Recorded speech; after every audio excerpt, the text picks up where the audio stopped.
required to perform the audit in accordance with government auditing standards.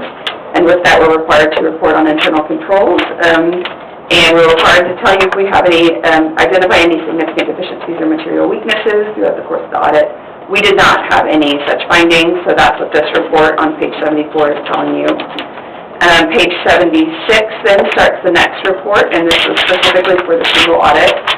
With the single audit, we go in, we pick a specific major program, which is a federal grant, and we review the compliance requirements as outlined by the OMB, and we are required to report on any compliance issues that we identify, and again, material weaknesses or significant deficiencies. Happily, we did not have any such findings, and so that is what this report does. We actually provide an opinion on compliance. And so it says that we believe that the City of River Oaks complied with all of the relevant compliance requirements for the major program. Page 78 is the schedule of expenditures of federal awards. So that shows you all of the federal funding that was expended during the year. Really the biggest ones are your two revolving loan funds, and the larger of the two, the drinking water was the major program that we looked at this year, and we didn't see any compliance issues at all. And then there was some other funding received for various programs, so that's kind of that schedule.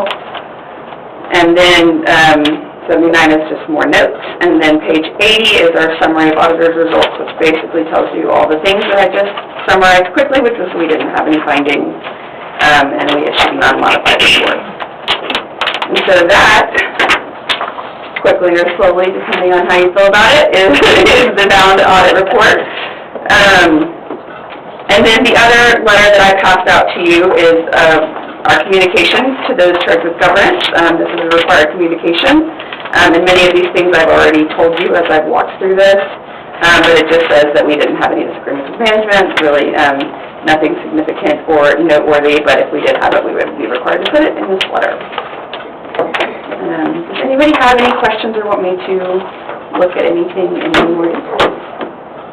Some of the equipment we bought off grants. Is that money? Yes, sir. It's in here. Yes, sir. Well, not all of it is. I didn't think it was. That's what. Well, we have some coming in for this year that you and I talked about. Yeah. So the purchases where the revenue was received is in here. So I think there will be more coming for next year. We still have revenue coming in, so our negative spot could be going away a little bit. Or would that be on next year? Well, I believe it's all on next year's. Okay. Yep. Yes, sir. It'll be on next year's. See, the way that grant works is for us to get reimbursement, we have to take the original vehicle and basically cut the block and everything for it's not to be usable, except we can junk the metal salvage. And then once we do that, we submit it back to the state, then they send us back the reimbursement. And it could take months to get it. In one particular case, I think it took, 6 or 8 months? Yes, sir. Yeah. So that's one reason it didn't show up. All of it didn't. So once you didn't have any internal control findings, you anticipated issuing a management letter? No, sir, we did not issue a management letter. We didn't have any. Were there any other comments you passed on the staff or recommendations, or? We didn't. Typically, this is a little bit of a different setup when, Bill comes in and does all the cleanup work and things, and so by the time it came to us, it was in a really pretty package. And so that really went well and works well, and so with that structuring, it's kind of hard for us to have any real complaints because it was pretty clean when it got to us. Should that structure change, that it might be there might be some other comments that come from us, but. Did you have any audit adjustments or past audit adjustments?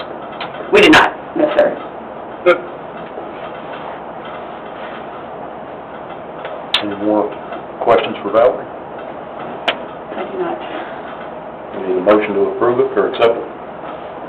So I move to approve and accept the financial statements and the other additional letters we presented.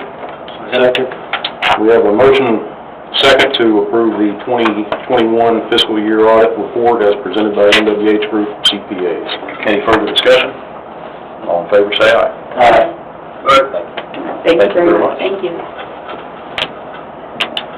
Okay, item number 9 is to consider approval of request from Darren Houck to hold a police escort cruise on April 29th, 2022 as a city-sponsored event. Take it away. Well, it started 8 months ago, and now it's here for approval, I guess. So as most of you know, we've been, like I say, 8 months in the works of doing a big car show on Saturday, Friday night, originally in conjunction with Grumps, which was supposed to be open for 2 months before this, and they've had many delays, as they'll know.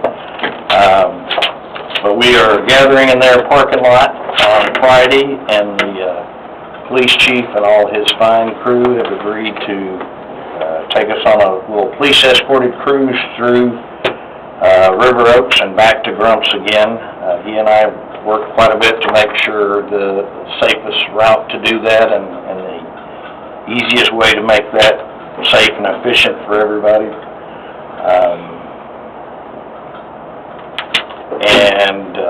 Be happy to go over that route if anybody cares, or I don't know what anybody wants to know or doesn't want to know. Tell us a little bit more about that event in the car show, some of the highlights. Well, the event itself, we now have over 100 cars pre-registered, classic cars, muscle cars, a pretty good variety of different things. We have a very well-known musician, Buddy Whittington, and several other players will be playing that afternoon. Asbury ISD has jumped in and just been a humongous, unbelievable asset for us. Let them know we appreciate it. They've really gone out of their way, and so a lot of their different people will have booths and all that for educational, fundraising, all kinds of different things, as well as entertainment in the morning at the pavilion down there. We're going to have health professionals. We have 95 pop-up booths with vendors selling handmade art and items of that nature. Let's see, we have the Oscar Mayer Wienermobile called us up and said that they're going to be in Louisiana. Do you mind if we drop by? I don't know if they know where Louisiana is from here, but they're coming. We're actually, that has been one of the more amazing ones, how many people have called. I know for sure we have a family coming from Waco and another family coming from Oklahoma City, not for the $2 million worth of cars out there, but for the Wienermobile. So, it really is a big community-wide event. I think this is going to be something, a really great, hopefully annual event from now on, if y'all come out there and support it and enjoy what you see. It's big enough we will make a mistake somewhere, somehow, but, and it's free for anybody, so come on out. It's a great event, looking forward to it. And so Grumps has not made it open, as most of you all know, but this will be kind of their little premier thing for here, so they will have their food truck there. I'm not sure why we will be seeing some grand openings probably in the following week. I've met with them again today. So they're very close. If you go inside right now, it looks to be open and ready to go. I think y'all will be excited about them, and some of the local photos that they've put up inside there is really unique. But for whatever reason, they're not even opening up the inside. They're waiting on Tarrant County Health to come out and do their inspections, and I think they don't want anything dirty or messed up until that day. And I don't know, maybe it's not legal. They have gone on and on about how great the city of River Oaks has been to them, and they said they called Steve, and he got right out within minutes to get the city's approval on everything. So they just can't say enough great things about everybody with the city